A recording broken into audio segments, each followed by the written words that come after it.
તો વલસાડમાં લાંબા વિરામ બાદ સાંભળેલાધાર વરસાદ વરસ્યો। વલસાડ શહેરના ઘણા વિસ્તારો પાણીમાં ગરકાવ થઈ ગયા। મુખ્ય બજાર એમજી રોડ વિસ્તારમાં પાણી ભરાયા છે। એમજી રોડ પર દુકાનમાં વરસાદી પાણી ઘૂસી જતાં જ દુકાનદારોને નુકસાન થયું છે। તો રોડ પર વરસાદી પાણી ભરાઈ જતાં વાહન ચાલકો અટવાઈ પડ્યા છે।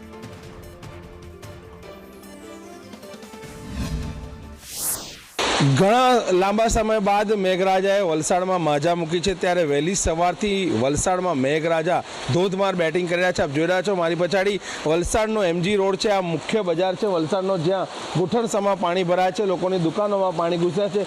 દર વખતે ધોધમાર વરસાદમાં એમજી રોડ પર આ જ પ્રકારે પાણી ભરાઈ જતું હોય છે ને આ વલસાડ શહેરનો મુખ્ય બજાર છે, જ્યાં કાપડની દુકાનો આવેલી છે અને ત્યાં જે છે વરસાદી પાણી ભરાઈ જવાને કારણે જે લોકોની દુકાનોમાં પણ ભારે નુકસાન થતું હોય છે। વાહનોના ટાયર સુધા ડૂબી ગયા છે। વેપારીઓ વહેલી સવારથી પોતાની દુકાનોની બહાર બેઠા છે કે પાણી ક્યારે નીકળે કે તેઓ દુકાન શરૂ કરે। દર વખતે વેપારીઓને ભારે નુકસાન વેઠવું પડે છે। નગરપાલિકાની પ્રી મોન્સૂન કામગીરી જે છે માત્ર કાગળ ઉપર જ હોય છે। ગટરમાં પાણી ન જવાને કારણે રોડ પર આ પ્રકારે પાણી ઘેરાતું હોય છે। ત્યારે આપણી સાથે અહીંના એક દુકાન સંચાલક છે। કાકા, કઈ રીતનું પાણી રહેતું હોય છે દર વખતે અહીંયા શું તકલીફ? અહીંયા બહુ તકલીફ છે। પાણી અહીંયા લગીને આવે પછી સીધું ગાડીવાળા પાણી સીધું દુકાનમાં પાણી પછાડી લગીને પાણી જાય પણ ગાડીવાળા બી નહીં સમજે ને કોઈ સમજે નહીં ને આ ગટર બી બરાબર સાફ આ વખતે ગટર કરી જ નહીં, સાફ કરી જ નથી અહીંયા આ વખતે એટલું બધું પાણી અટકી જ જાય।